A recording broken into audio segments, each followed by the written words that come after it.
Welcome to Supertalk, the podcast that scratches your superhero itch. Just two suburban dads nerding out over superhero stuff on the small screen and the big. Buckle up, people. Enjoy the ride.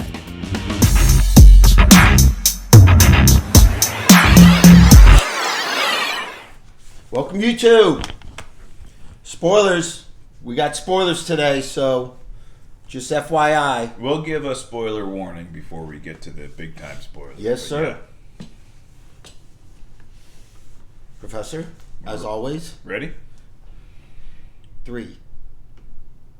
Welcome to Super Talk, the weekly podcast dedicated to news and reviews of comic book media on the big and small screen. This is episode number 50, oh my goodness. And I'm your host, Brian Professor Pettis, and with me, as always, is my illustrious co-host, Titanium Tony Estrella. Titanium.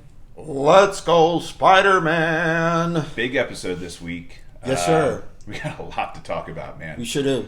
All right, well, let's not waste any time because this is going to be a marathon episode. Take us to school, Professor. So first, we want to thank the patrons. These are the listeners that bring the show to you. Patreon.com/Supertalk. $1 an episode, that's all it takes to donate, become a patron. Then you're going to be helping us bring the show to you. We're going to be doing a big giveaway in a couple of weeks when we get to our anniversary episode. So if you want to be part of that, join the Patreon. Patreon.com/Supertalk. Really appreciate those out there. And thanks for all your support. Absolutely. Thank you so much for your support. Shout out to Gavin Klingham. Thanks for your kind words. We really appreciate you and the others that are on board. Thank you. Well, let's jump right into it. We've got a episode review. We got episode 5 of Hawkeye this week on Disney Plus, and boy, what a good episode! I mean, this series just keeps delivering. I mean, I again, you've mentioned this a few times, Titanium, that there's been some, I guess, negative reviews of this series, and I mean, I've loved every minute of it. I think the acting is fantastic, the writing's fantastic, and this episode was again another hit. Any negative reviews have gone out the door since the reveal in this episode. I think you're absolutely correct. This thing just keeps delivering. The writing is spectacular. The pace of the show is right on point. And this episode was special. Yeah, it was. And for several different reasons. So we'll kind of get into it. And Titanium mentioned a big reveal, which was right at the end of the episode, which we'll talk through, of course. But we start the episode with the aftermath of episode 4, the big rooftop battle with Hawkeye, Kate Bishop, Yelena Belova, who was revealed at the end of episode 4, and Echo, all fighting on top of the rooftop there. And they're all dealing with the aftermath of that battle. They're bruised and they're scarred and they're a little bit broken from that episode. Kate ends up going back home.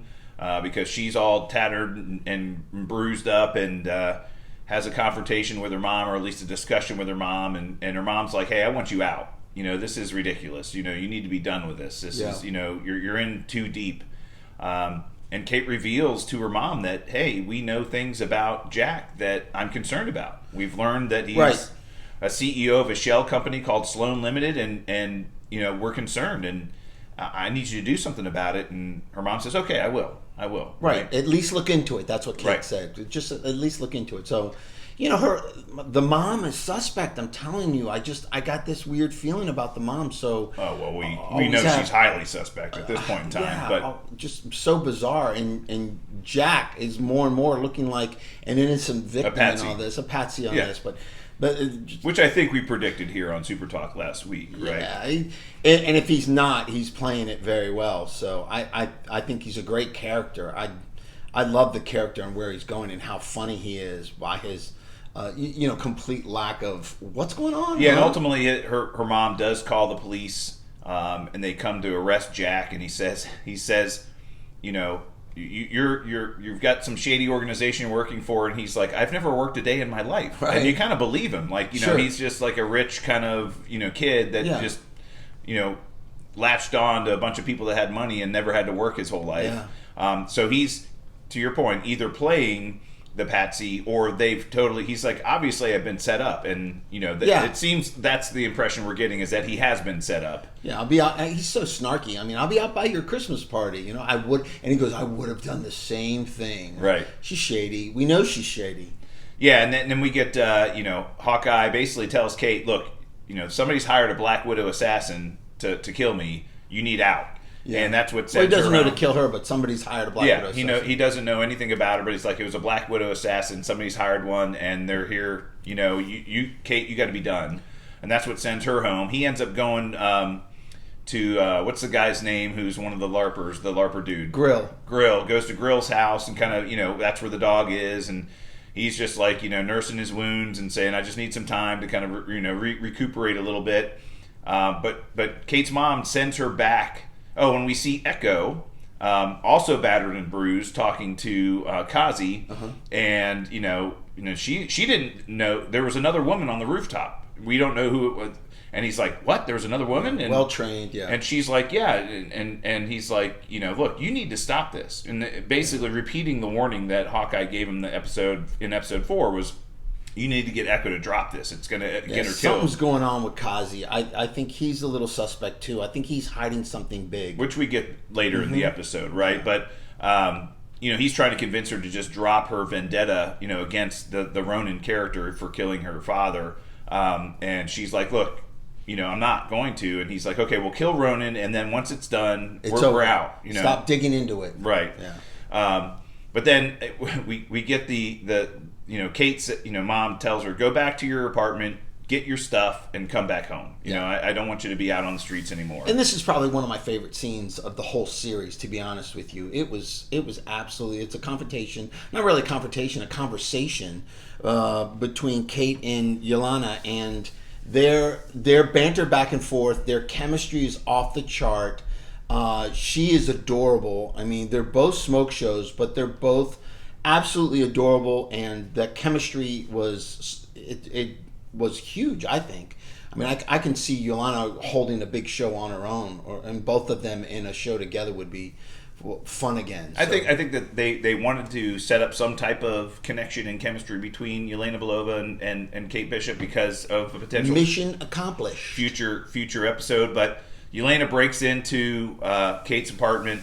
Unbeknownst to Kate, she walks in and surprises her, and she makes macaroni and cheese, and she's like, "I'm not here to kill you. If I were here to kill you, I would have already." I mean, and she's like, but she's kind of telling Kate that she knows everything about her, and Kate's trying to defend Hawkeye. Look, he's a good guy, and Yelena tells Kate that Natasha is her sister. Yeah, and Clinton's not a good guy. He's killed a lot of people. Yeah, there's a trail of blood that can circumnavigate the world. She doesn't say this, but my feeling is she kind of blames Clint for she said losing that. his stuff. Yeah, she said he's responsible for my sister's death. Yeah, right. And Kate doesn't believe that. Right, and she says she admits to her that I was sent here to kill Clint Barton. Somebody hired her. Yeah, Kate says, "Are you here to talk to Clint?" And she's like, "No, I'm here to kill him." And she's like, "Well, he's a good guy. He's an Avenger,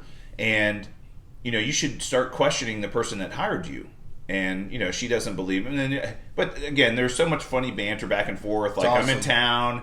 It's such a beautiful town. What sights should I see? And you should try this macaroni. It's delicious. She says something interesting. She says, I want to go see the new and improved Statue of Liberty. New and improved. That was a callback to the Spiderman movie. Right. Real tie in there. But she ends up leaving without hurting her and says, "Look, you need to be careful who you're hanging out with because I'm here to take down Clint Barton. Stay out of my way. Don't get in my way again." She kind of warns her. Right, but now Kate knows who she is, that it's Natasha's sister, and that she's been hired. The chemistry there was definitely a spark or something, a friendship that when Kate didn't shoot that arrow at her on top of the roof in episode 4. You think you could kill me? That's so funny. You're so funny, Kate Bishop. That's so crazy. Right. That was awesome. Yeah, it was a great scene. But, Kate's like, wow, Clint's in trouble. Somebody's here to kill him. Yeah. Clint then decides, it was a really powerful scene. He goes to the plaque that had been placed on the bridge in New York City where the Avengers had their big battle of New York, and it listed all the Avengers, and one of them was Natasha Romanoff. Yeah. And he says, Natasha, I really need... He turns off his hearing aid. Yeah, he takes it out. And he says, I really need to talk to you. Yeah. I need to do something. It's not going to be easy, and I could really use some advice. And I hope you're there with me and those types of things. Yeah. So you can see, he misses her still, obviously. Basically, they were so close. he also apologizes for what he's about to do. Right. But then he ends up, the tracksuit mafia are driving in a delivery truck, and he shoots an arrow into the windshield, and the arrow's got a little message on it, and it says, meet me where you last saw the Ronin. Right. And the tracksuit mafia guys are so funny. He's like, what? Why does he want us to meet him there? And he's like, it's not for you. So does it blow it? Does it kind of squash the theory that maybe the swordsman was a Ronin, yes. or it was somebody else? Yeah, I think so. And right? we learned that too. So that what ends up happening is the car dealership where the Ronin character killed Echo's father. He says, "Meet me there," and of Auto course, repair shop. alone, right? Yeah. And Echo's there waiting for him, but of course the entire tracksuit mafia is there, and Kazi's there, and everything. Well, Hawkeye, as the Ronin character, takes out all of the tracksuit mafia guys and Kazi that are Overwatch, and then it's just him and Echo. Yeah. And they have a pretty good battle. She's kind of a badass fighter. I mean, she held her own. She kind of kicked his ass in a little bit. A little bit, but he ended up getting the best of her. Yeah, and he basically got her at sword point and pulled his mask off and showed her that it's Clint Barton, that it's him. He said, "I wanted to show you who I am," and he said, "I was tipped off about your father's operation by somebody inside of your organization," right. And he said, "You need to think about that." And the reason I was there was because somebody that works for your uncle... wanted them dead. Wanted your father dead. He basically said, the only reason why your father's dead is because somebody who works for your uncle... Betrayed you. Somebody tipped him inside off. betrayed you. Right. Whether that's Kingpin or Kazi, we don't know. Well, we know who the uncle is. Yeah. But we know somebody tipped him off and wanted her father dead. I think it's Kazi. And what ends up happening is right after that, Ronin leaves, and... She thinks about it. She's trying to leave on her motorcycle. She sees Kazi, and she asks him, "Why weren't you there that night? You were my father's number 2. Why weren't you there at the warehouse the night he was killed?" And he's like, I don't know. I didn't get the call. I didn't get the call. And, what they're intimating is that he was the one that tipped off the Ronin character to the location. And, that's where they're at least letting us feel like he's the one who got her father killed. Right. And she's a little upset at him, a little angry, and a little suspicious of him. That's for that reason. Definitely suspicious of him. Right.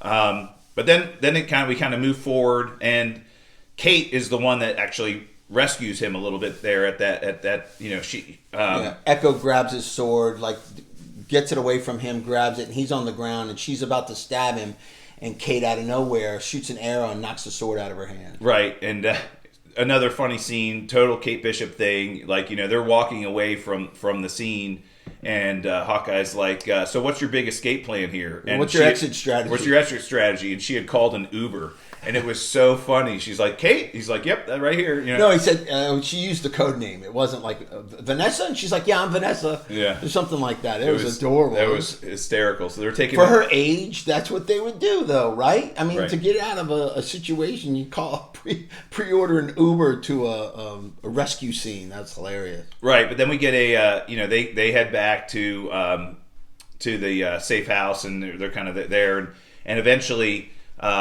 we see a scene of Yelena Belova following Eleanor, who's Kate's mom, and watches her walk into an office building, and looks like she maybe got made a little bit, but she's obviously following the person that hired her.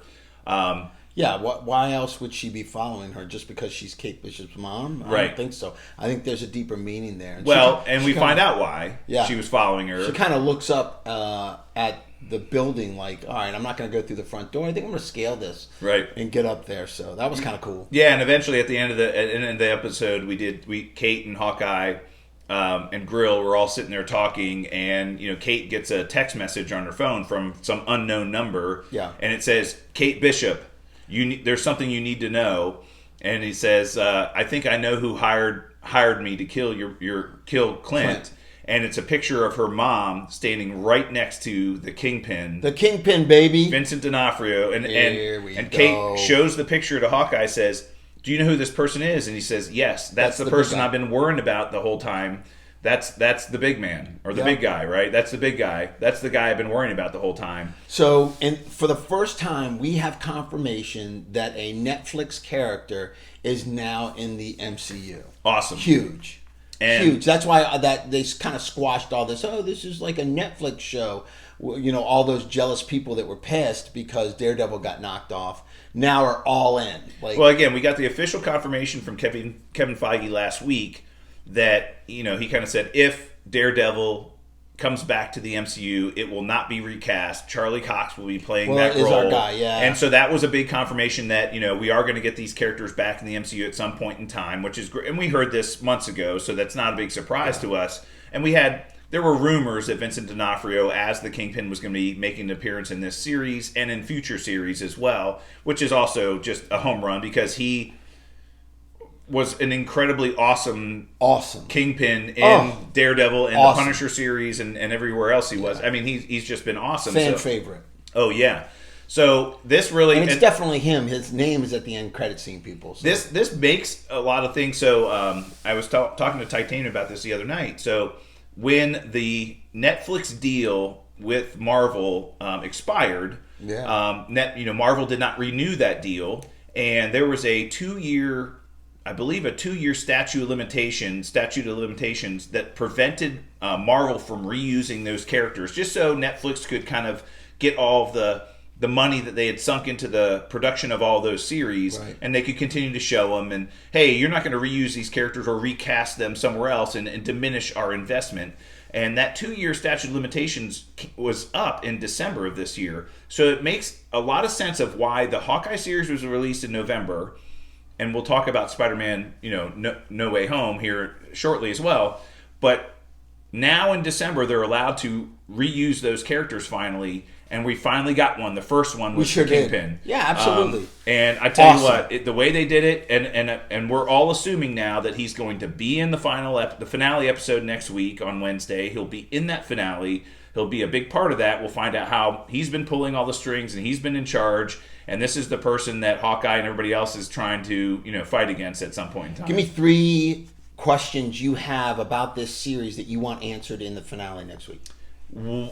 Is there going to be a redemption arc for the Echo character? Because we know she's going to have her own series on Disney Plus sometime in the next couple of years. Jesus, Professor, you went fucking deep. Right. A character arc? Right. I love it. Well, I mean, at some point in time, she has to either... I never even thought of it, but you're absolutely correct. Turn from the kind of gangster villain that she's been cast in this series to somebody who has a reason to be fighting crime as part instead of being part of it. So, heavy. I mean, we have to see something like that happen this next episode for them to make her have her own series. Dos. My second one would be: does Yelena end up working with Hawkeye and Kate, or is she going to continue to try to kill Hawkeye, or is there some? Absolutely.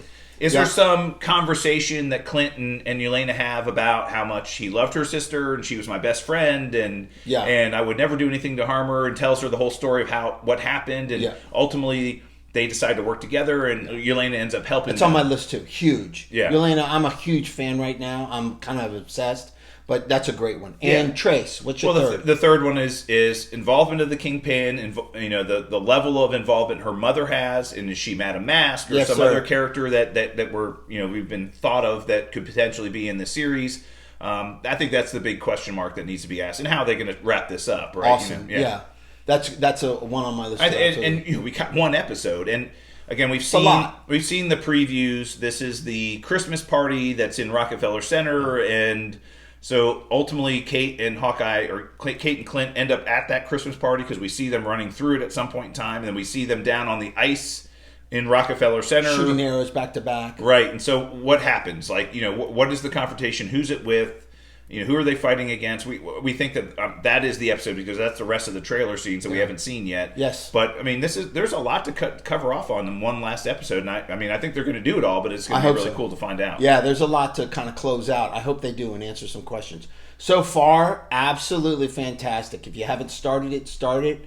It's awesome. Yeah, I mean, and again, what I've seen from each one of these Disney Plus series is it's really doing a great job of holding our interest, keeping us engaged with the MCU while in between movies and in between big projects, we've got these series that are kind of keeping our interest. And again, these are characters and actors and actresses that we know. Yeah. And hey, we're grasping onto them. Like I said, every Disney Plus series that we've seen all year has done exactly what I think it was designed to do.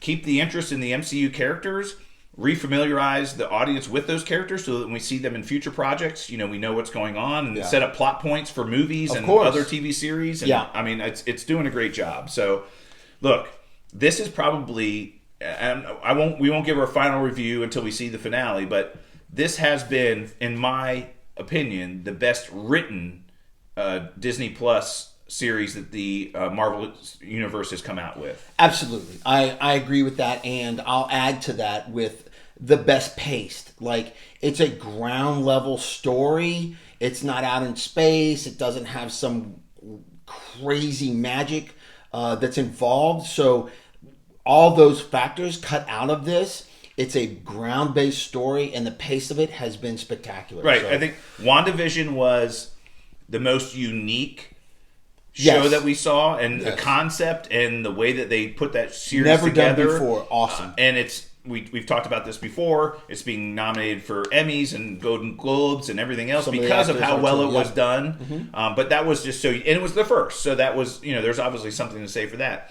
Falcon and Winter Soldier. Look, Anthony Mackie and Sebastian Stan killed it. I mean, great they're just chemistry. Great chemistry, great characters. I loved them in that. Yeah. But the writing was lacking because of what they had to do to change the plot. I mean, they got shut down several times. They couldn't finish some scenes. They couldn't. And they had to change the plot of the global pandemic because we were in a global pandemic. Correct. I mean, so that one suffered a little bit there. Yeah. Loki, I think, was the best acted one. I mean, Tom Hiddleston crushed it, and what a great, to set up a lot of things that are going on in the MCU from that point going forward. It was just so well done, and Tom Hiddleston's just a great portrayal of that character. I thought that was just an overall good series. But this Who doesn't love Loki? Everybody loves Loki. That was great.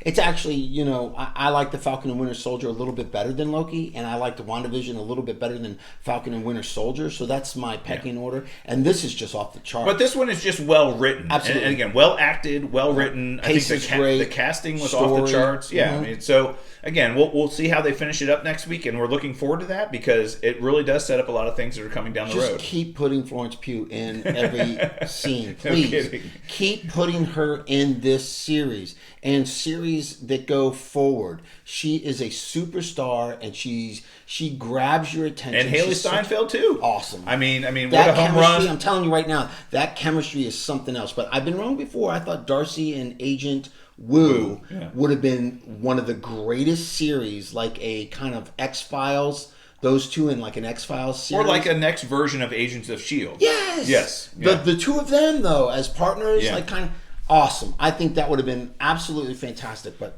what am I? Yeah. All right, well, we'll move on from that. Again, we'll get to the finale next week. That'll be what we're talking during our Christmas episode. The finale. During our Christmas episode. It'll be great. Yeah. Awesome. All right, and then let's jump right into the news of this week. And we've got just a couple of items. Look, everybody in the world is talking about Spider-Man No Way Home, so we're going to get into that in our topic of the week this week. But there are a couple of things we want to address here in the news section. So a little bit of news about Shazam! Fury of the Gods. That thing is in full production right now. They're finishing principal photography. They're going to be going into post-production here sometime in the spring.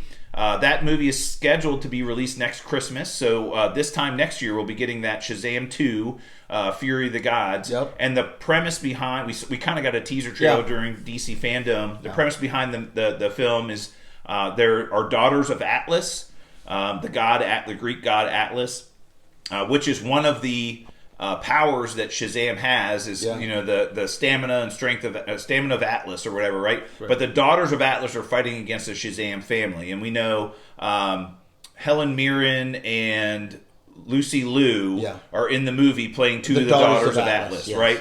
But there's and it's going to be the entire Shazam family as well. But we did get a potential kind of sneak Easter egg that Wonder Woman might be making an appearance in that movie because of her ties to the Greek gods, and that she may be in this movie. And wow, whether it's a cameo or kind of like she races in at the end to kind of help out, How cool would that be? Yeah. Well, we got the Superman cameo in the first one, but hey, I've been wrong before. Titanium's been wrong. I'll be the first to admit it. But guys, I'm not that excited about this movie yet. I'm really not. We got a whole year. It's a sleeper. So it's got time. After seeing Black Adam and that little clip from Black Adam. But we're going to get Black Adam way before this movie. So it's going to be, I think, once this movie comes about next Christmas, the hype around it's going to be growing. Okay. And I think it'll be a very good movie to have Wonder around Woman Christmas needs time. to redeem herself to me after that disaster of a movie that they just set out. And Shazam needs to come up with something stronger than Helen Mirren and Lucy Liu as the villains, because Black Adam knocked me off my socks. So I'm going to go on record. And we're getting that next summer, so that's going to be incredible. Wow. Yeah. Wow. So early returns on Titanium and I saw Spider-Man No Way Home on Friday. We're going to review that here in the top of the week. Spectacular. Shortly. But early box office returns. So this is Sunday. We don't have the final returns yet for the weekend, which we'll get after tonight. They'll come out tomorrow. But it did like $50 million Thursday night. First night, $50 million. The third best opening night. Thursday night. So it comes out like the evening on Thursday. As soon as it turns midnight somewhere in the world, they can release the movie. Well, then it comes out Friday, and it does $121 million on Friday alone. Mm-hmm. Opening night, Friday, $121 million. They're talking about it doing $250 million opening weekend, which would rival most other movies out there, right? It would put it at 3 all-time greatest opening weekends. It would put it at number 3 behind Endgame and Infinity War. Well, and we remember both of those movies came out on a holiday weekend, I believe. They came out on Memorial Day weekend. Uh-huh. So, they had a 4-day kind of weekend. This movie, to do $250 million in a 3-day weekend is killer. And look, it's the holidays. It's going to continue to do well. Like Titanium and I have predicted this a long time ago. Yeah, we're going to see it again. But look, this is going to easily break the $1 billion mark. This is going to be in the top, 6 or 7 highest grossing films of all time worldwide. Yeah. I mean, and who knows what's happening now? But I mean, it may be in the top 2 or 3 by the time it's finished. Infinity War was at $257 million opening weekend. This is projected at 250, 254. Between 240 and 250. Yeah, and if it breaks 257, it's not going to beat Endgame. Endgame was in the 3s. But if it eclipses Infinity War as the number 2 of all time, people. Opening weekend of all time. It just shows you how right we were and how special this film is. Well, and the other thing that's really helping them is not only is the buzz and the hype that we've talked about for months, off the charts. The early reviews are the hype was well worth it. Yep. So go see it. And the other thing is this movie is getting Rotten Tomato scores that other movies have never gotten. Yeah. Like it's like 100% fresh, type of thing. And it's like, holy crap, are you kidding me? Like nobody hates this movie, and like, it's ridiculous the reviews they're getting. Yeah, so we're gonna get into it in a few minutes. So if you want to jump now. Spoilers ahead. Spoilers ahead. All hard right. Get out. Leave now. The other announcement we got this week on the news items is that we got some early announcements from Amy Pascal last week that they're planning on another. She looks crazy. Oh, is she crazy? You hate her. I know you don't like her. I do dislike her. Okay, hate is a strong word. Okay, but I'm sorry I used that. I shouldn't have used that. But you do dislike her. I do dislike her. She looks fucking crazy. And we saw something in the movie. Like she's like a character from Hocus Pocus. So she started her own production company called Pascal Productions that's in charge of all Spider-Man projects now. And it's like, come on. Right. Anyway, she did mention last week that they were with Kevin Feige, that they had agreed to move forward with another trilogy featuring Tom Holland as Spider-Man. So before this movie came out, they had a huge interview between the two of them, Kevin Feige and Amy, and they came out right before the movie and said that, hey, we want to just make sure there's no uncertainty that almost killed a lot of fans last time. They were like calling my home phone. Well, what happened is after Spider-Man Far From Home came out, the last Spider-Man movie, the sharing agreement between Sony and Marvel had expired. And there was a lot of uncertainty as to whether or not... And negotiations fell flat. Right. There's a lot of uncertainty as to whether or not Tom Holland would continue to be Spider-Man. Would Tom Holland be Spider-Man? But there's no cooperation between Marvel and Sony. So what they did was put that to rest. They said, we have another trilogy coming out. Yep. It is going to be cooperation with Marvel and Sony. Both Kevin Feige and Amy said right. this. And the sharing agreement has been extended to cover not only those 3 movies, but also some other projects that Tom Holland may be in. And Tom Holland's our guy. Yeah, he's our guy. Huge. But we did get confirmation this week that Spider-Man 4 is already in early production, so what we call pre-production. The scripts, the director's going to be chosen. They're going to decide, the plot of the movie. That's already started. The trilogy with the home series, the trilogy is done. They're going to move forward with another 3. That probably is going to be more. And you and I will kind of, when we do our review of the movie and we talk about the post-credit scenes, we'll discuss what we feel could be that next trilogy. Okay, cool. Yeah. But I like that. The fact that they've come out and said it's already in the works, which was smart. There's no interruption, there's no doubt. Smart. This is our guy. He's going to be in, and which was lovely because a lot of fans lost their shit when they didn't know and thought it was over.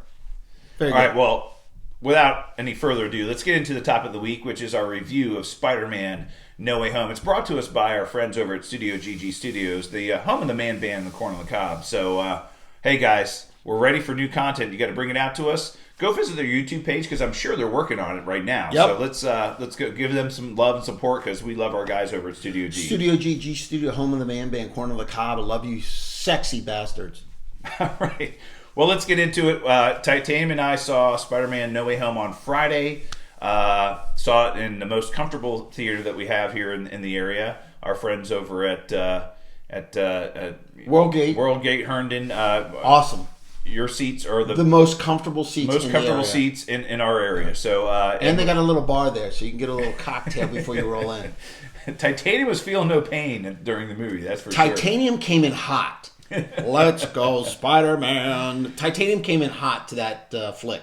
So, big spoiler warning: if you have not yet seen the movie and you have not yet had anything about the movie spoiled, now's your time to kind of tune out or fast forward or whatever. But, the fact is, everything about this movie that was hidden from us, Sony did such a great job of scrubbing the internet. You and I went dark this past week. We did. We didn't want to see anything. But you know what? Some of this news I didn't even know was happening. They were on point all week long. So the premiere was last Monday. Awesome. A lot of people had seen it, and a lot of the spoilers were hitting the internet. But Sony was going out there like every day, proactively removing it all. Any kind of clip, any kind of content. I didn't see anything.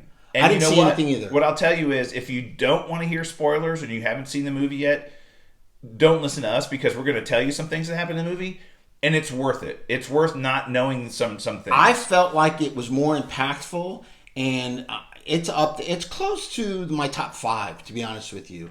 And I felt it was more impactful that I did go in blind, and I knew a lot of the rumors. I knew a lot of the speculations. You and I have talked about it in several shows. And I knew, the worst kept secret in Hollywood, but... Some of it's not what happened, but it's how it happened. God, the professor right on fucking target as usual. Right. It's, we assumed so many things that were going to happen, and they did happen, but it's how they happened that was kept secret, which was really great. And you and I had spent episodes talking about this. The hype around this movie is unprecedented. The amount of content and marketing that were shoveled into this movie is just off the charts. It lived up to every bit of that, and I'm going to give as much as I got annoyed by it and it got old after a while, the campaign, the marketing, the strategy that Sony and Marvel had around how they were going to market this movie and how they were going to tease certain things but then leave things out and keep us questioning was so on point, and it was worth it. For me, it didn't ruin anything, and when we found all these things out, I was like, okay, that was so worth it. Yeah. So, I have to go on record as apologizing. I badmouthed this movie very early on. So let's recap some of the things Titanium said about this movie a year ago. A year ago, ladies and gentlemen. A year ago. It seems too busy. There's just way too many characters.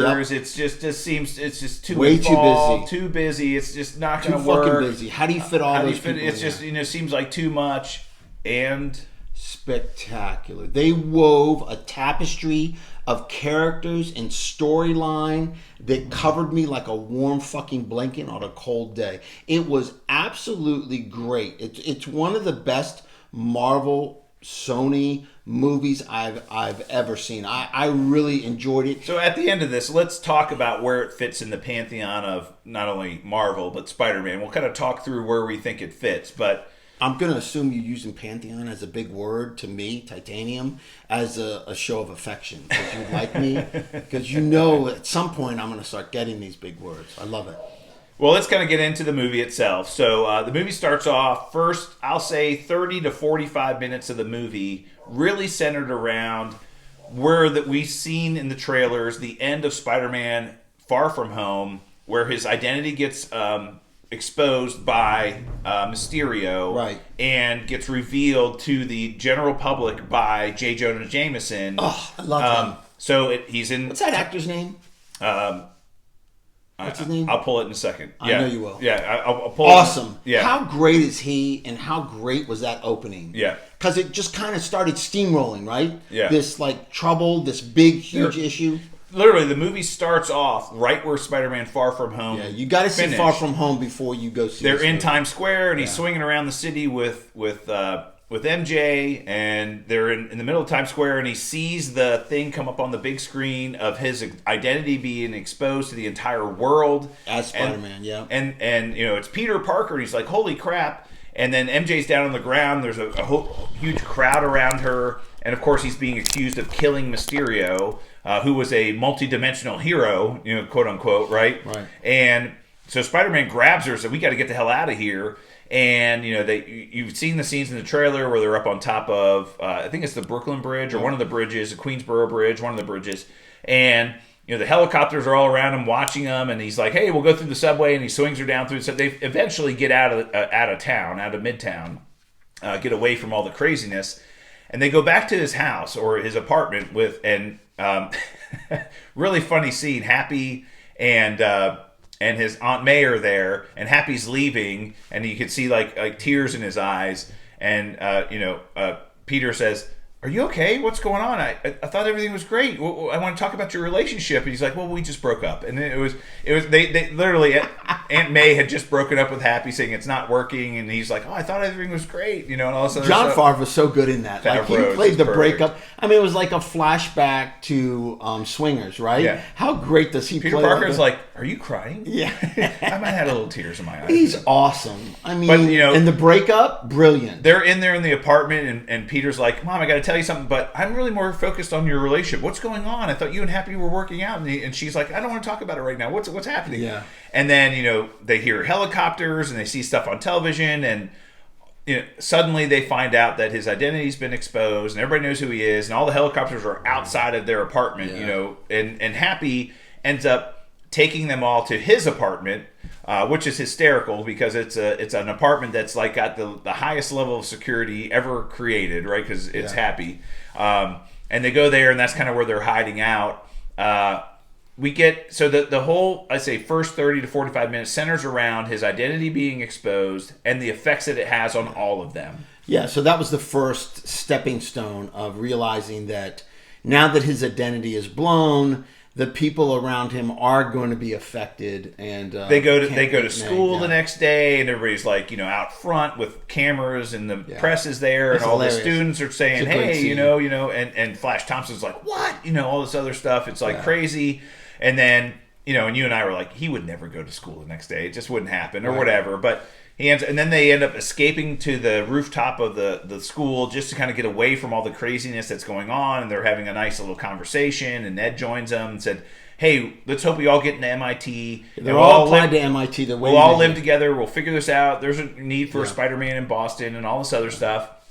Do you think that MIT was a nod to Wakanda Forever? Oh, of course. Ree Wilson? Yeah, and I think that they're alluding to the fact that MIT is going to be playing a bigger role in... I mean, that's where Tony Stark went. Correct. It's going to be playing a bigger role in the MCU going forward. We know now that MJ and Ned theoretically will be going there, and we know Riri Williams will be going there, right. The Ironheart character, and so I think that's going to be absolutely playing a bigger role. And it's already been shooting in that location, right? So and that'll be cool. That's a cool thing. I'd love to see them in. But they all wanted to get an MIT together, right? Correct. That was their goal, to be there together. And then they all get their letters from MIT at the same time, and they meet in the cafe that MJ works to kind of open their letters together, and they all get denied. They all get denied. Specifically for recent events, which kills Peter Parker. Right. That he's probably the reason why they are not in MIT. And the letter specifically said, in light of recent events, we don't think it's wise for us to accept you into our university. So the only reason why they didn't get in was because of what happened. And because... MJ and Ned are friends with Peter Parker, who's Spider-Man. They're not getting into MIT. And it killed him. Devastating. And so he's like, I got to do something. And he's devastated. And that's what causes him... Well, number one, they all get picked up by the cops. And it's not the cops. It's Damage Control. Damage Control picks them up. Who's the government-led organization that polices superheroes. Was backed by Stark. Right. Yeah. So Damage Control picks him up, brings him in for interrogation. We see Peter getting interviewed. We see Aunt May getting interviewed. We see Happy getting interviewed. We see MJ getting interviewed. Ned getting interviewed. And Ned spills the entire beans. Of he's like, so you mean you're... Oh, no, I was just the man in the chair. Oh, so you're his accomplice. Right? It was hysterical. And then we get a scene inside of Peter's apartment where his lawyer shows up to tell him, gets him out of trouble. Ladies and gentlemen, this is early in the film, by the way. It's early in the film. Go ahead. And his lawyer ends up being Matt Murdock, Charlie Cox, our Daredevil, Matt Murdock. He's got the glasses, same character. I screamed. Yeah. I screamed like a little girl. I absolutely screamed. I wasn't expecting it so soon in the film, or I thought he'd show up in maybe a cameo at the end. But he was in the film, and it was brilliant. It was shocking. I didn't know it was coming, and I think that's what they're all sitting around the table. It's Happy, Aunt May. Happy hired a lawyer. Well, he told Happy to hire a lawyer. Yeah. So it was Happy, Aunt May, Peter, and Matt Murdock sitting at a table together. And again, it's Charlie Cox, which is just fantastic. And he said, "Good news, Peter. Your legal troubles are behind you. I've gotten you out of the liability for all the things that have happened. Nobody's going to take action against you there. But Happy, you're in trouble. You need to hire a lawyer." Yeah, a really good one. Yeah, a really good one. He's like, what are you talking about? He's like, you need to hire a lawyer. Because Stark Industries is now being questioned, and your involvement with this is now being questioned. And everybody's like, oh my God, what happened? So Matt Murdock, who Charlie Cox plays Matt Murdock, the Daredevil as we know it, is confirmed in this movie, confirmed that he is Matt Murdock, the same character. And it was awesome. But the best part of that scene was, at one point in time, a brick comes flying in the window from outside, and Charlie Cox catches it behind him without even looking at it, and it says, Mysterio was right. Mysterio was right, and Peter Parker, Tom Holland, Peter Parker looks at him and says, "How'd you do that?" He goes, "I'm a really good lawyer." And so, we were all screaming. Yeah, like, oh my God, this is like the craziest, best thing ever. What a way to introduce him. And that's all we saw of him. But the fact is, confirmed him as Matt Murdock, confirmed Charlie Cox as the actor, confirmed that he's in the MCU. Just off the charts. We were just so excited for that to happen. But that was one thing that happened there. But then, after that scene... Peter is feeling devastated that the reason why his friends didn't get into MIT was because of him. So he goes, of course, to go see Doctor Strange. Yeah, that's he sees like some decorations up on the wall, and he sees wizards, and that's his first. Like, let me go see Doctor Strange. So he goes and sees Doctor Strange, and this is a scene we saw in the trailer where, we saw in the Doctor Strange movie where they have this room in the Sanctum Sanctorum where you can kind of change these dials, and it changes where in the world you can go to. And one of those doors was left open, and it happened to be like Siberia or something. With a blizzard. And a blizzard came through, and there was snow everywhere, and they're trying to clean it all up or all this other stuff. But, I'm glad they answered that, because that was cool. Peter was asking, and Wong, we found out that Wong is the Sorcerer Supreme. He's now... Because if you remember, Doctor Strange got blipped, so he's been gone for 5 years, so the Sorcerer Supreme had to be announced. They had to pick someone. So Peter says, how come Wong's the Sorcerer Supreme? He says this, de facto, because I was... Technicality. Technicality, because it was blipped away for 5 years. But Wong's going back over to Kamar-Taj, and Peter asked Doctor Strange, I need your help. Can you do something? He said, there's a spell I can cast, and it might be a help. And... they go down into the basement, this place where you can cast the spell. And that's the whole scene we saw in the trailer where, he says, I'm going to cast a spell that's going to have everybody forget that Peter Parker is Spider-Man. And he's like, whoa, I want MJ to know. Now I want Ned to know. And I want Aunt May to know. She should still... And Happy. And he had done it so many times that basically the spell kind of started going awry as Doctor Strange was casting it. His last wish was basically everybody that knows that Peter Parker is Spider-Man, I want. And that's the last thing he says before the spell absolutely tweaks out. Right, and it tweaks out. We've seen the scene where it goes crazy. Doctor Strange is able to contain it into a little ball, and he's like, it didn't work. Very similar to What If, right? Yeah, basically the spell did not work. In a mirror but, dimension. And so nothing changed. He said, the spell, you kept messing with it, so it didn't work. But now that we've got this thing I've got to contain, so I'll deal with it. But, the spell didn't work. And he's like, oh, okay, what happened? Well, the next thing that happens is... Well, they have a conversation like... Oh, that was hysterical. Did you ever think of talking to the admissions person? So, no, he said... I understand why you came to me. I mean, after you talked to the admissions officer and didn't have any success there, and he goes, what do you mean talking to the admissions officer? He says, you mean you didn't talk to the admissions officer before you came to me? Yeah. So he was telling him you should have at least exhausted all of your other options before you came to me. It wouldn't break the multiverse. Right. At least some simpler options. Right. So he's like, a light bulb goes off and he goes heading out, right? Yeah, he calls Flash Thompson. Flash Thompson had gotten into MIT and was going to an MIT mixer. And he calls Flash, and they have the conversation of like, okay, fine, I'll tell you everybody that you're my best friend, and all this other stuff. It was kind of funny, but he finds out where this mixer is, and he gets there and finds out that the chancellor or vice chancellor had just left. Yeah, just left for the airport. So of course he goes and tries to find her. So he takes a cab to get to get to the airport, and then gets on the bridge. There's traffic, and he finds the chancellor in a car, and that's that whole scene we saw in the trailer where Doc Ock shows up, starts attacking Spider-Man, and he ends up, saving the Chancellor. And again, things that we got confirmed. Doc Ock's able to steal some of the nanotech from Spider-Man's suit. Yeah. But at the same time, Spider-Man now uses that nanotech to immobilize Dr. Octopus. So one of his giant claws or his tentacles grabs some of the nanotech off of Spider-Man's suit, and it attaches to the Doc Ock.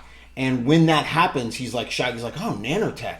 This has got some heavy technology to it. But at the same time, Peter's able to control the nanotech through his suit, the remainder of his suit, which allows him to stop Doc Ock. But we hear Doc Ock say, wait a minute, you're not Peter Parker. Right. And because he was unmasked. And he's like, well, I'm so confused right now. He says, do I know you? And that whole thing happens. But he ends up saving the Chancellor. The Chancellor says, wow, you're a superhero. He through this whole fight, he ends up saving her and pulls her out and says, you're a superhero. I'm going to talk to the admissions officer. I'm going to see what I can do for your friends. Yeah. And he's like, fantastic. So he feels, redeemed there. But now he's got Dr. Octopus kind of in chains, and he brings it back to the Sanctum Sanctorum. And then in the Sanctum Sanctorum... Well, I think they got zipped back as the Green Goblin was attacking. Green Goblin comes in, throws a bomb, and Doctor Strange pulls them back into the Sanctum and puts Doc Ock in a holding cell. Yeah. And he's like, whoa, what happened?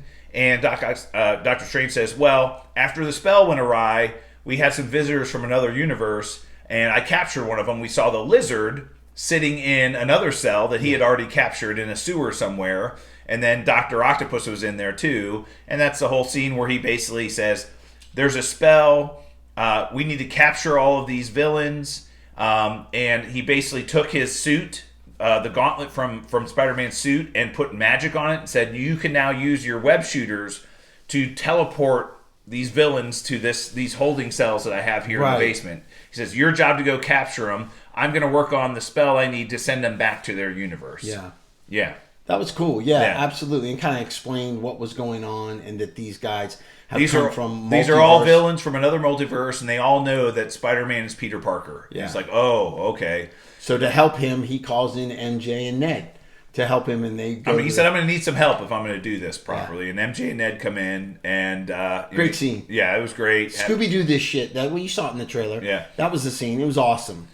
But they end up finding out that, Peter finds out from Dr. Octopus that, all of these guys are, because Dr. Octopus had seen the Green Goblin, who was... Osborn. What's his name? Something Osborn. Harry Osborn. No, not Harry's the son. Okay. How do I not know this? Dr. Osborn. He's somewhat of a scientist. Yes. But they say he's dead. Dr. Octopus says he's dead. What do you mean he's dead? He died fighting Spider-Man. Right. So he says you're chasing a ghost. And so they find out that all these guys potentially died fighting Spider-Man. Right. Some of them. Well, Spider-Man goes off and says, hey, there's a report of something happening out in some place. And he says, I'm going to go try to capture him. And that's where he runs into Electro and Sandman. And we find out Sandman is there. And he's kind of helping Spider-Man. He's like, Peter, you need my help? And he helps Spider-Man capture Electro. Right. And then Spider-Man ends up capturing him too. Say, hey, I'm sorry, but I have to do this. And so he ends up doing it. So those two are captured. And... they basically by the light, Electro was blue and then now is not, which is really super cool. Right. Just like your comic, you have a classic comic. Yeah, this is the kind of the suit there. He's not the blue Electro we saw in Amazing Spider-Man #2. Yeah. But they go back. They're all in the basement and they're discussing. Look, all these people die. This is not fair. This is not. There's got to be a way that we can do this. And Doctor Strange is like, I'm going to cast a spell. Here, we've captured all of the villains now. They got all 5 down there. He says we've captured them all, and they end up getting the Green Goblin too. How do they end up getting him? He actually turns himself to Aunt May. He goes to see Aunt May. He goes to see Aunt May, and he meets him at the feast organization that Aunt May volunteers at, and they basically walk him back to the Sanctum Sanctorum because he's Norman Osborn. That's what it is. He's Norman Osborn at the time, not the Green Goblin. So his personality is the regular scientist personality. Right. And he agrees to come back, but then Doctor Strange teleports him into one of the cells, and he's like, "Whoa, what are you doing?" And so Doctor Strange starts casting a spell and puts this box around the spell that he had cast. Yeah. And he says, the minute I hit this button, it's going to send them all back to their own universe. And that's when Peter steals it from him. Yeah. And then he realizes that their destiny is to die at the hands of Spider-Man. And Peter is convinced that there's got to be a better way. Like the Spider-Man... He's like, if I can cure them, if I can fix them and cure them, they won't be destined to die. I can send them back and they won't be destined to die. And then so he steals the box from Doctor Strange, and then we get the whole fight scene between Doctor Strange and Peter Parker. They end up, fighting each other, and he puts them in the mirror dimension, and they're chasing each other, and eventually Peter wins. He beats Doctor Strange. The cloak's involved. There's a huge chase through the mirror dimension. It was so cool. Crazy. It was insane. But he ends up because stealing. He realizes that the mirror dimension is based on high-end mathematics, and he's like, geometry. I know geometry. I know geometry. This is all based on this and this and this. And he puts some webs up, and then the next thing you know, the world is shifting geometrically or whatever, and all of a sudden Doctor Strange is restrained. He's like, how'd you do that? He goes, you know magic, but I know math. Right, it's great.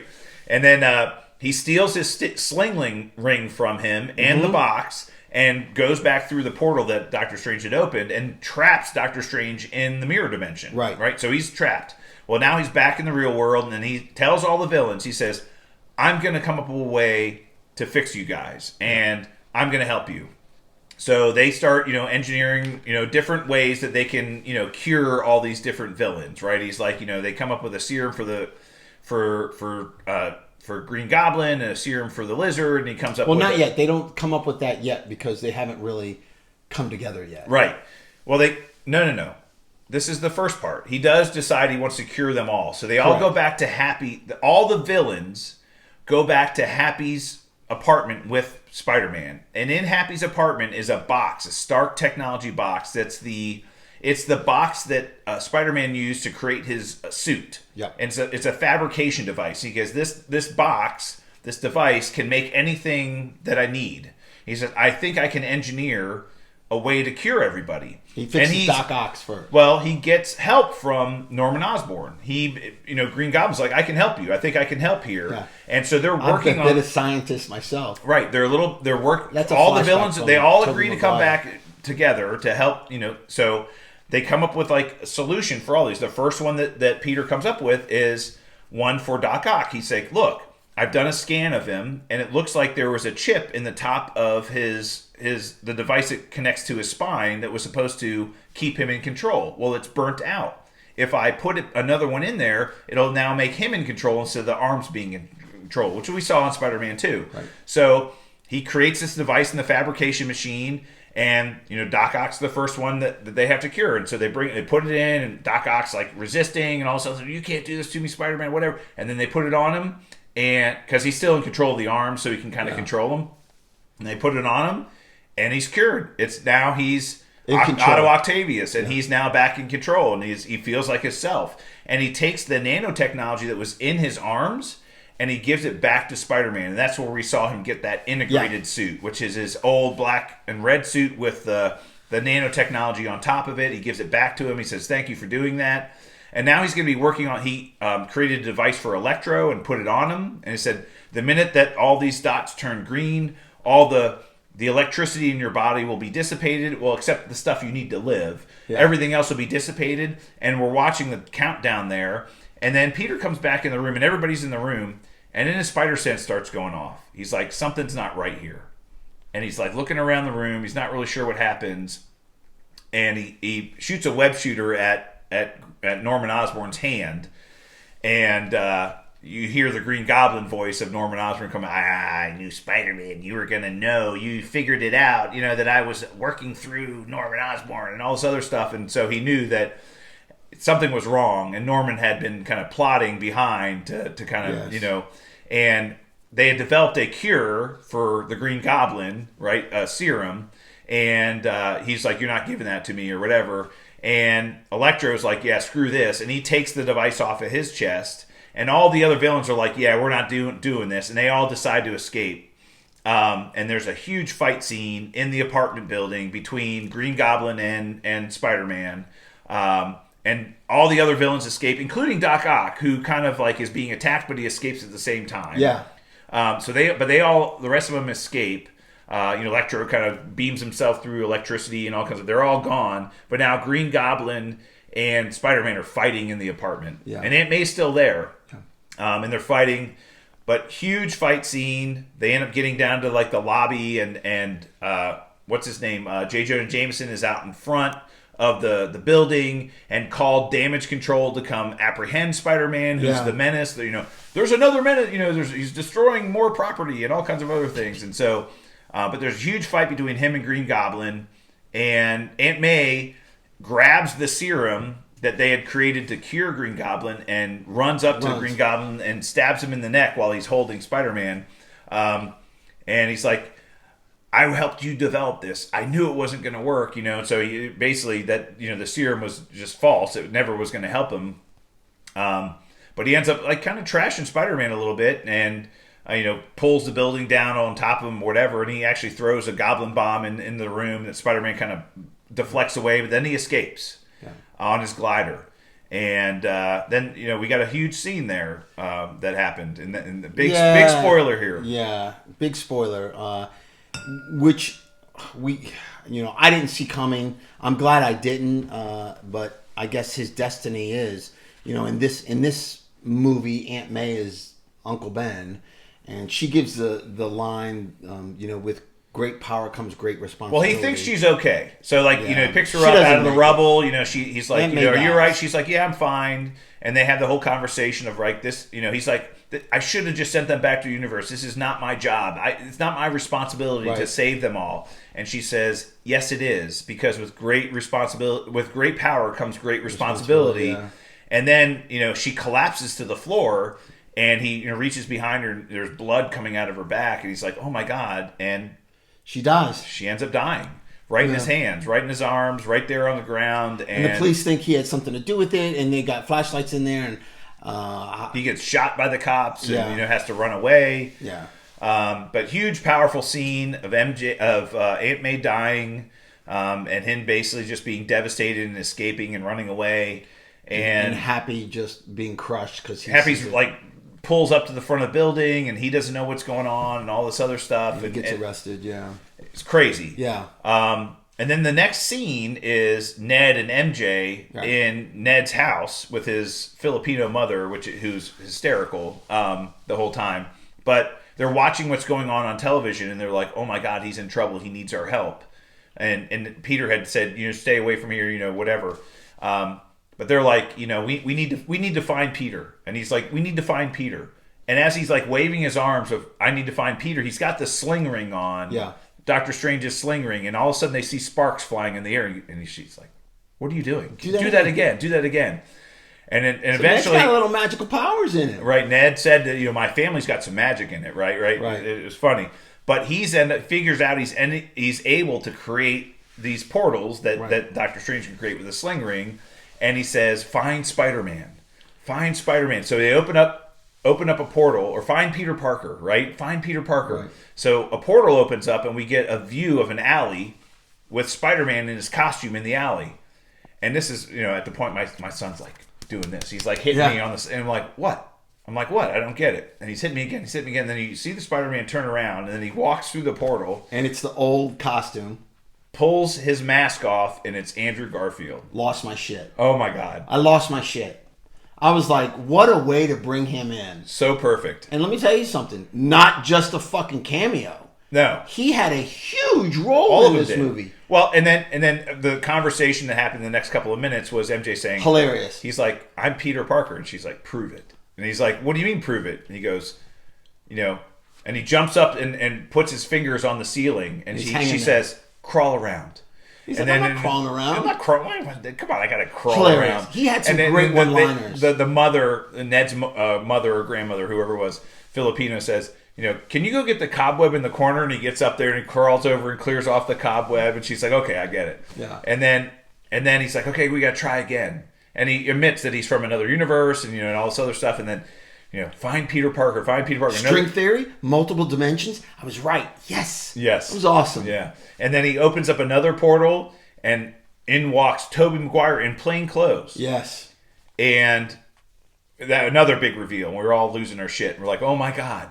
And he's like, and then... Worst kept secret in Hollywood. Absolutely it was. But the way they did it was shocking. It really was. And it was awesome. It was awesome. And the two of them shoot a web at each other, and they realize that they're both Spider-Man. Oh, it was hysterical. And Tobey Maguire ends up saying, he's like, "We need to find your Spider-Man." He says, "I've been looking for him I've been here for a little bit." He said, "As soon as I got here, I've been looking for him because I have a feeling he needs my help." Yeah.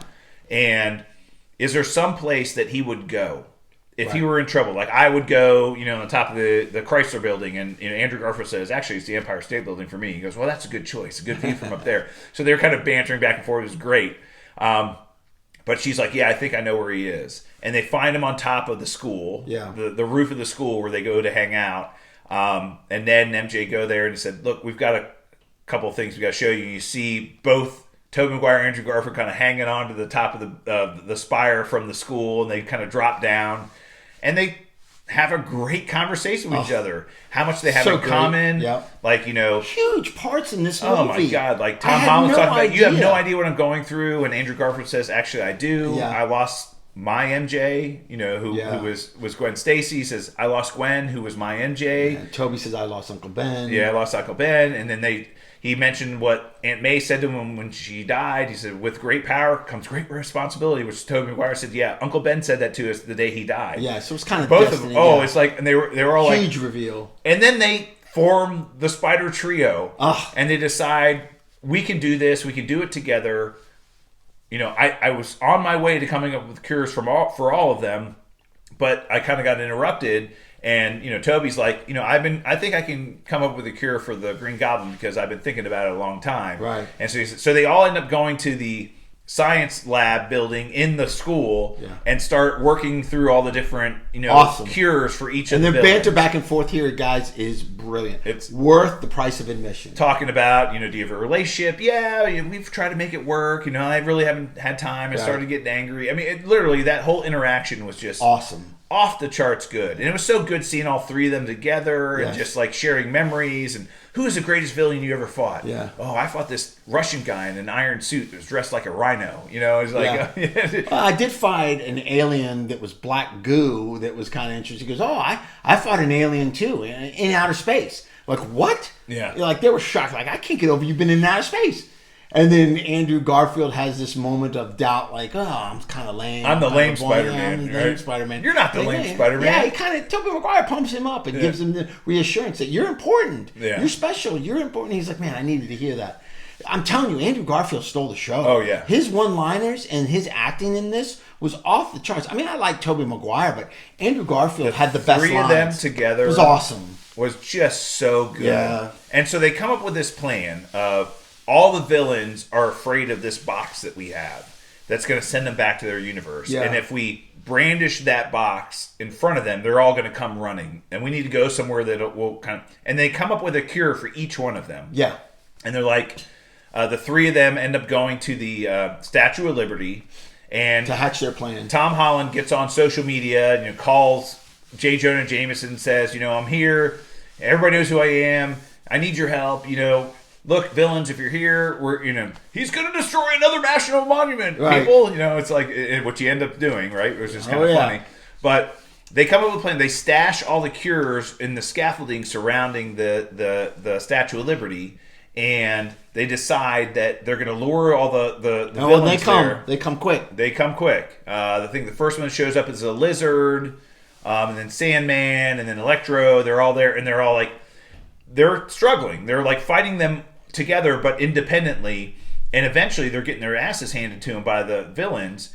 And the three of them are together, and they're like, we need to come up with a different plan. He says, we've never worked as a team. We've always worked independently. Right. And Tom Holland's like, actually, I've been on a team. It's Called the Avengers. Called the Avengers.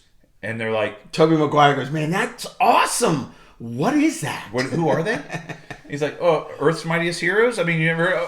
Anyway, so he comes up with because they're like all named Peter, and they're all Spider-Man. So it's Awesome. like, okay, Spider-Man 1, 2, and 3. So they gave each other names. This is what makes this movie so special. This relationship between all three Spider-Mans. Oh, the nostalgia that they kind of layered over this movie, which is already brilliant. But it highlighted everything about Spider-Man that you'd loved and known.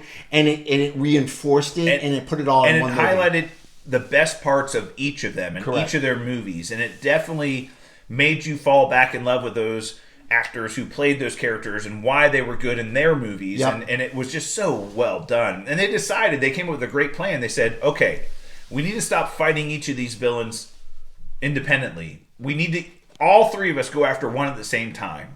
And so that's what they do. They're like, we're gonna let's do Lizard first. So they finally, are able to kind of capture Lizard, and Andrew Garfield's able to, get the serum into him and turn him back into a human being. Yeah. And then they find the Sandman and they trap him inside of the crown of the Statue of Liberty. They fix him. And they get him. They get, there's something that cures him. And they end up, getting Electro's the last one they have to get, who's there. And Doc Ock shows up. Yeah. And they're still having trouble getting Electro because he's like too powerful, and he keeps zapping them all independently, and it's so hard. Well, Doc Ock shows up, rips off the thing off of him. Well, puts the you think that he's going to be fighting. He grabs both the Spider-Men in his arms, and then he grabs Electro, and he pulls the arc reactor off him that he had stolen, and puts the cure device on him, turns him back, and so Doc Ock's like, I'm glad I could help, right? But then Green Goblin shows up and kind of screws up everything. Yeah. And eventually, so Ned and MJ had been on the other side of one of the portals that Ned had opened up that he hadn't been able to close.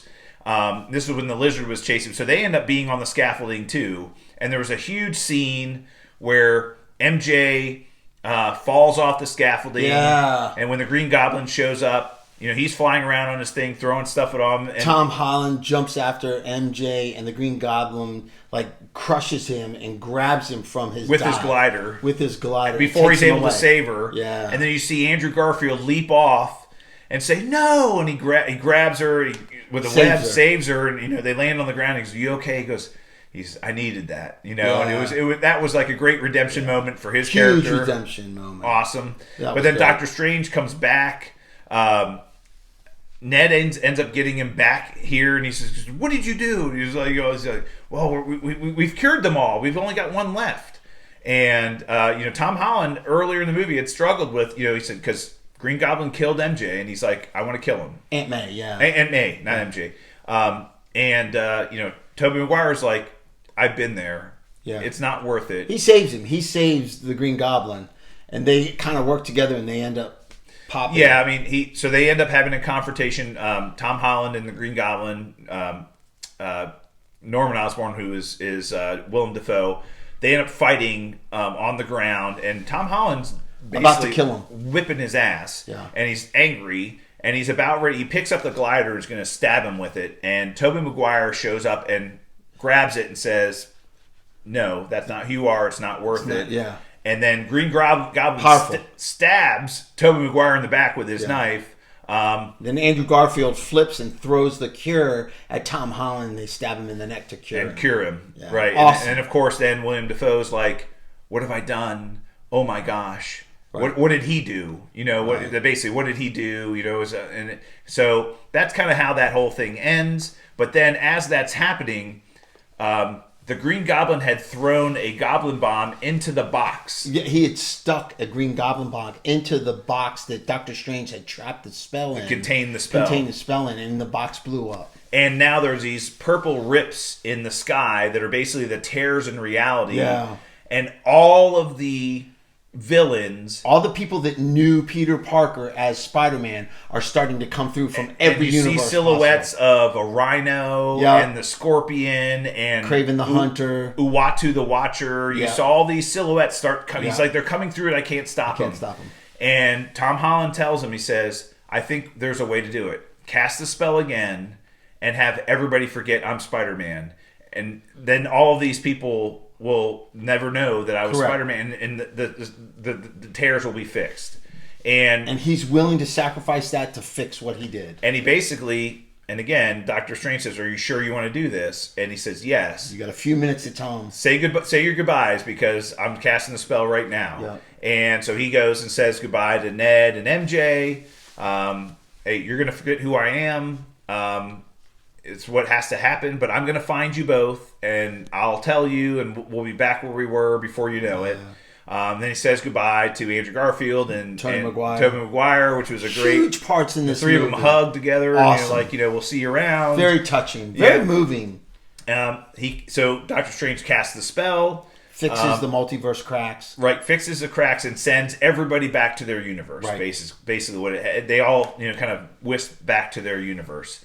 But that's kind of how that big fight scene ended. Tom Holland kind of swings away, and he ends up going. The next scene we see is he's at Aunt May's grave. Yeah, and Happy shows up. Yeah, how'd you know her? Through Spider-Man. Yeah, he asked Tom Holland. Didn't recognize him at all. No.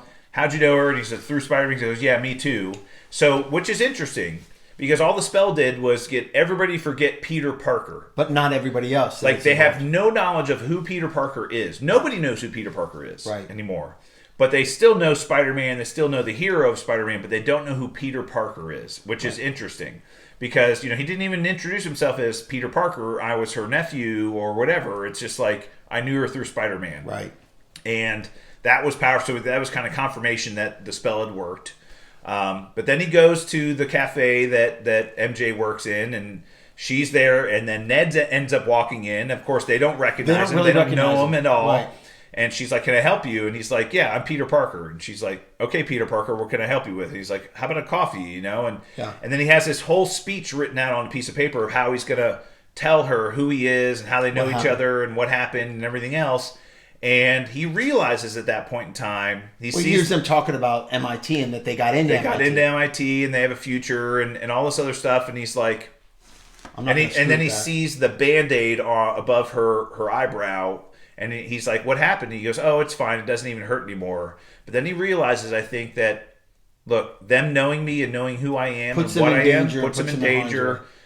I'm better off by myself. Awesome. Safe. What a reset. How awesome was that? And then the final scene of the movie was him moving into an apartment in New York City somewhere, all by himself, moves in, putting boxes into the apartment, and that's the end of the movie, is him just basically being by himself in an apartment. He creates his own spider suit, which is old school, very cool. Sews it with, it's blue and red. It's blue like the perfect colors. Perfect, yep. And awesome. And him just being Spider-Man out there, but no one knowing who he is. Awesome. What a closing. Great ending. Great ending. Yep. So we got 2 post-credit scenes. We did. 2 pretty big post-credit scenes. First one was, which we assumed, we see Tom Hardy as Venom. Eddie Brock. At a bar talking to a bartender. In Mexico. So they're in the Mexican bar that we saw him at the end of the Venom Let There Be Carnage post-credit scene. He's at a bar in Mexico, and they're talking about, wait, there's a Spider-Man, there's superheroes here? Yeah. Wait a minute. The bartender ran down the whole Avengers, the whole Thanos. There's a world full of superheroes, right? You guys, there's a big green guy. Oh, big green guy? Oh, the Hulk. The Hulk, called the Hulk, yeah. Awesome. There's a guy who had a suit of armor? Yeah. And all that other stuff. And then you said something about the guy in the tin can. What about the guy in the tin can? Yeah. So awesome. Funny. And then all of a sudden, the same phasing of him going back to his universe happens to him. Right. So he had been brought into our universe. And you hear Venom say, "What's happening? We haven't even been here that long." Right. And the bartender says, "Oh, great. Another guy leaves without paying his bill," right, or whatever. It's kind of funny. But he ends up going back to his universe, but then there's a little speck of black like a goo, blob of goo on the bar. Black goo left on the bar. From Venom. It's the symbiote. Venom a piece of the symbiote has been left there. So that was the first credit scene. Huge. That's huge. Yeah, and then the second post-credit scene was basically a teaser trailer for Doctor Strange in the Multiverse of Madness, which it was. It was a full teaser trailer. Awesome. Give us the plot of the movie, and one of the big reveals there was that it looks like Wanda and Doctor Strange are working together. He goes to see her, needs her help. There's some problems with the multiverse. We see Baron Mordo in Mordo seems to be either him or his variant seem to be the big villain. Well, they seem to be fighting against Doctor Strange and all of the other wizards or sorcerers. And then at the end, he's like Mordo says to Stephen Strange, the biggest threat to the multiverse is you. Yeah. And then at the end, we see the dark version of Doctor Strange with the beard. This awesome. from What If. What If? Like, oh my gosh, he's the villain of the movie? Maybe. Yeah, so hopefully that teaser trailer makes its way to online this week. I think it will. But that was a huge teaser trailer for Doctor Strange in the Multiverse of Madness. I couldn't ask for more. We got American Chavez in that. Well, Summa Gorm is not in that. It's Gigantus or something like that. So, but kind of cool. We got a shot of that. The special effects look insane. I can't wait for that movie. That's going to be cool. That'll be great. But, I mean, I guess to kind of wrap some of this stuff up, I think you and I have talked about this on previous episodes many times. One of my biggest issues with Spider-Man and the Spider-Man movies and the way they've treated this character throughout the years is way too many people know who he is. Knew his secret identity. Yeah. And I've said this many times on this show. Sure have. One of the most sacred things in the comic books was Spider-Man's secret identity. Yeah. Nobody knew who he was. Aunt May didn't know who he was. Right. The only person who knew who he was at one point in time was MJ, his wife. When he got married, of course, she knew that he was Spider-Man, but nobody else knew. Yeah. He was in the freaking Avengers, and the Avengers didn't know his identity. He wore his mask the entire time. Yeah. And of course, they're doing it to give more face time to the actors and all. But one of my biggest criticisms is these movies show him without his mask on in front of the public way too much. Not anymore. Well, they used that fault of all these movies as a massive plot point of this movie. Yeah. The reason why all these problems exist is because all of these people know who Peter Parker is, or they knew Peter Parker Spider-Man. Right. And that's a big problem. That's why they're coming through the multiverse. Yeah. And they basically cast a spell at the end of the movie to erase it all. Awesome. And now nobody knows who Peter Parker is, or nobody knows who Peter Parker Spider-Man. Brilliant writing. And they fixed the biggest issue I've had with these movies for 15 years. Yeah. I mean, I can't believe how often I've been... He's standing in the middle of the street with his mask off. Spider-Man would never do that. Right. Or how do all these people know he's Spider-Man? This would never happen. They fixed it. And I'm so excited about the future of what they're going to do with this character. And maybe they're going to have Spider-Man be a very big part of future movies, but his identity will always be sacred. And I hope they do that. I hope they keep true to that. Agreed. I hope they don't start exposing who he is in the future. I think that'll be great. So they fixed that, and I love that. I love the fact of that. I mean, in the comic books, he revealed his identity during Civil War as a way to kind of show that he was able to kind of get behind the movement of, the Superhuman Registration Act and all these other things. And then they went through an entire comic book series where they basically undid all of that. Right, they had the thing we talked about the thing with Mephisto, where he was involved with him, like his identity being hidden again, and all this other stuff, and that's kind of what they used as kind of a plot point for this movie of his identity being hidden again. And I'm glad they did that. I'm glad they hit the reset button on that. That was really, really important for me. Great film. We're gonna go see it again. Awesome. I think for just to kind of rate this movie from top to bottom, the best live-action Spider-Man movie ever made. Better than all three Tobey Maguire movies, better than the Andrew Garfield movies, and better than the first two Tom Holland movies, without question. Agree. Best live-action Spider-Man movie of all time. I would put it right up there, probably on equal footing with Spider-Man Into the Multiverse. Spider-Man... the animated series? Yeah, the animated one. I agree. Yeah. Absolutely. That movie was one of the best Spider-Man movies I've ever seen. Yeah. And I would put it right up there with it. Yeah. Right? Okay. Into the Spider-Verse. Spider-Man Into the Spider-Verse. Into the Spider-Verse, I think, was one of the best Spider-Man movies ever made, and I put this right there with it. But live action, this is easily number one. Yeah, agree.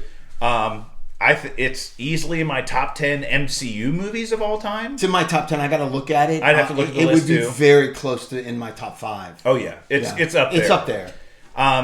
Very few flaws with this movie. Yeah. There were not enormously slow parts. There were no bad acting. There was no bad writing. The only thing that was kind of seemed contrived was Ned using the ring. But it was important to the plot, and him doing it.